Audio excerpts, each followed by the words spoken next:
जो मस्जिद में अजान आवेदन देने के बाद भी लाउड में बढ़ा दी गई है, तो इसका हमने एक उपाय किया है। ये मेलवाड़े में जहाँ इनके सामने मस्जिद है, उसके सामने हमने लाउड स्पीकर लगा दिए हैं, और जब जब इनकी अजान बजेगी, जब जब उन्हें सब कुछ बजाएंगे, ये संदेश पूरे भारत में जाना चाहिए। इसकी वीडियो वायरल करो।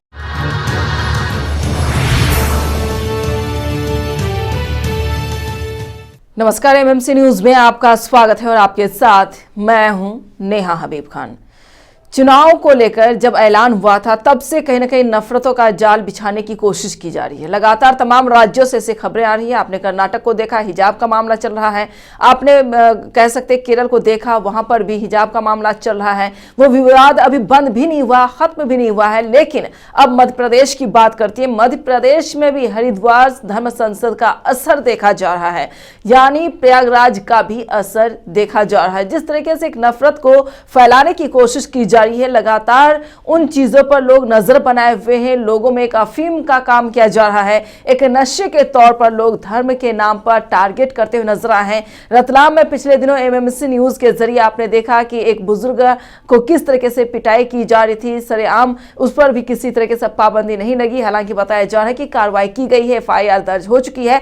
लेकिन ऐसे एक मामला नहीं है बल्कि कई मामले सामने आए हैं। मध्य प्रदेश में भी एक नौजवान हालांकि रोड पर आकर करके अजान को लेकर अपशब्द कहते हुए नजर आते। वो कहते हैं कि अगर अजान होगी तो हम वहां पर माइक लगवा दिए हैं, उस टाइम में मेरा मन जो हम कर सकते हैं करेंगे, आवाज इधर से भी जाएगी क्योंकि हम डिस्टर्ब करना चाहते हैं। इस तरीके से अजान नहीं आनी चाहिए। अजान की आवाज से आखिर नफरत क्यों हो चला है लोगों में। एक बार आपने देखा होगा सोनू निगम को भी अजान की वजह से परेशानी हो रही थी, लेकिन काफी दिनों के बाद उनको एहसास हुआ तो उन्होंने भी माफी मांगी कि नहीं, हमने गलत बात कह दी थी, गलत बयान दिया गया था, इसके लिए उसने माफी मांगी थी।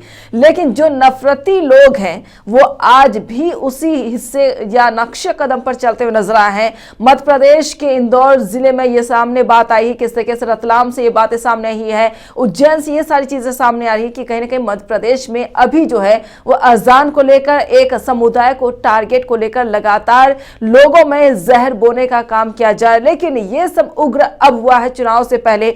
इससे पहले आपने 2-3 साल लगातार देखा होगा किस तरीके से मॉब लिंचिंग का लोग शिकार होते हैं, चाहे मुस्लिम समुदाय के लोग हो या कह सकते हैं दलित समुदाय के लोग हो, कोई भी हो, वो भी शिकार हुए थे। लेकिन 60% जो है मुस्लिम शिकार हुए थे। लेकिन अब अजान को लेकर भी नफरत फैलाने की कोशिश की जा रही है। आपने गुरुग्राम में पिछले दिनों देखा किस तरह से नमाज को लेकर परेशानी की जा रही थी। वहां पर लोगों को नमाज पढ़ने की अनुमति नहीं दी जा रही थी। जहां पर नमाज पढ़ने के लिए लोग बैठते थे, वहीं पर फिर भजन कीर्तन पूजा अर्चना करना शुरू कर देते। तो क्या आखिर क्या कहना चाहते लोग, क्यों इस तरीके से उनके दिमाग में जहर फैलता जा रहा है? आखिर अचानक इन लोगों को हुआ क्या है? जबकि यति नरसिम्हानंद पर कार्रवाई हो रही है, यानी त्यागी वसीम रिजवी पर कार्रवाई हो चली है, इसके बावजूद भी ये नफरती लोग मानने को तैयार क्यों नहीं? क्या इस पर कानून बनना चाहिए या नहीं बनना चाहिए? जब तक कानूनी कार्रवाई नहीं होती है तब तक ऐसे नफरती लोग एक समुदाय को टारगेट करते रहेंगे, और वही समुदाय अगर उग्र हो जाए तो दूसरे समुदाय का भी कह सकते हैं कि तहस नहस करने की तैयारी हो चली होगी। लेकिन इस तरीके से नहीं करना चाहिए।